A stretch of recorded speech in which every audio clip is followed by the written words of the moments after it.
Today is actually a number of sort of advanced concepts. We again are going to create an Android application, but what we're also going to take a look at is permissions and security. That's really important when you're seeing that you can call additional classes or instantiate objects or actually access kind of the features of the Android phone. What do I mean by features? I mean things like the ability to dial a cell phone, the ability to use GPS, locations. Those types of things are in the phone, and you actually have to basically ask for permissions to access those different properties. We're also going to look at intents. Now remember that so far we've created what are called activities. That basically is how the Android applications run. But intents actually allow us to do something where we're instantiating another class.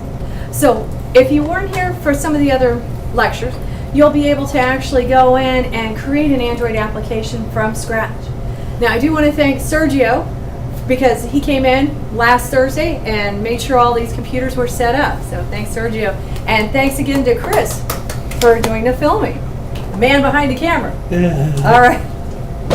So let's go into Android. So what we actually are going to do today is to make a application that will let us go in and type in a phone number. We'll handle the events inside of this edit text box of entering a phone number. When a user hits the enter key, we'll actually make a phone call. All right. Now it's going to be a simulated phone call because we don't actually have a real Android device. Once we do that, we'll talk about packaging this for the Android marketplace and how to actually put this out there and sell it. I don't think anybody would buy this one because it doesn't do anything too exciting, but we could actually modify it a little bit to give it like an emergency thing. Like you could just press one button to actually do a particular phone number. Now I know a lot of times you can just dial a phone number, but we're going to actually dial it programmatically. All right. So a couple things you want to kind of take a look at, though, from if you weren't here from other times. We did make an Android virtual machine out there, a virtual device. Hopefully everybody's got one of those devices out there. If you're on a computer that did a fresh install, you may not have that.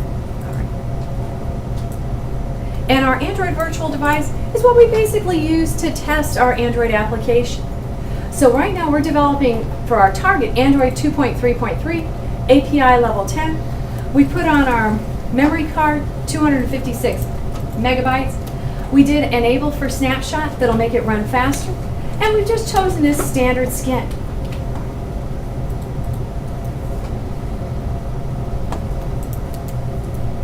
All right, so let me have you go in there. And let's make a new project. And again, we're going to choose Android project.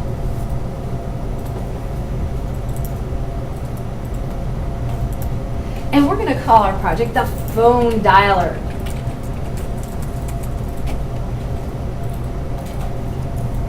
And we'll choose the Android 2.3.3, again, API level 10.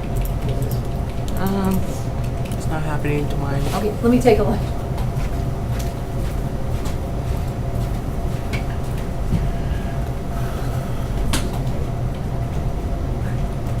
So go ahead and what is it? Go ahead and click create a new project or works. Okay, go ahead and, yeah, a new project in Workspace, yeah. And then go ahead and click on next. Okay, there, yeah, you can select Android. You know what, maybe you don't have quite all the, yeah, there you go. Android 2.3, you're okay. All right, and then just wait on that one then. Okay, did everybody get their own?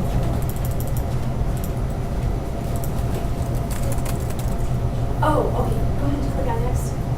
Oh, okay, and then Android 2.3, yeah, because I think because we had to do a reinstall on that one. Wait a minute, so yours is still, okay.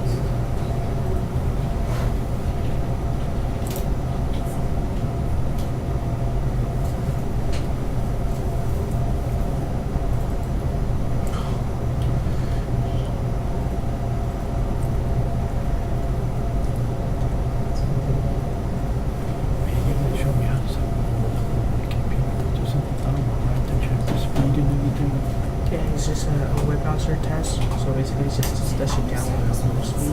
Okay. So it's just the speed.net, speedtest.net. Oh, that's where you go to get Oh. Yeah. Now, like I said, you may have a slightly different version of Eclipse on yours, But if you click on next, you should be able to go scroll through those panels. Now, our phone dialer is going to again be our application name.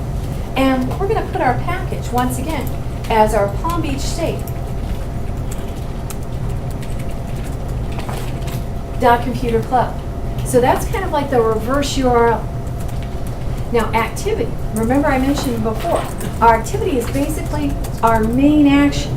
This is whenever your activity is first created, you're going to go in and basically do all the interesting things with this. So let me have you click on next, and then we're just going to click on finish.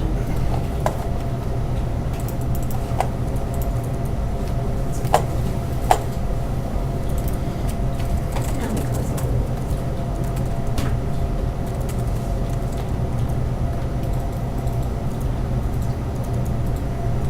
And in order to get into our views, and we'll take a look at our different widgets that we're going to add out there again. You'll need to go into the res subdirectory and main.xml. Now, one other thing that I'm going to have you take a look at is the run configurations. Again, because some of you might be kind of in different states out there, you may not actually have, let's say, a particular, let me save this one. Actually, run this for a second. You may not actually have an Android virtual machine associated with this particular project like I do. So what you need to do is to go into the run configurations and make sure for your phone dialer project that you actually have selected a target, which is going to be your Android virtual machine or virtual device.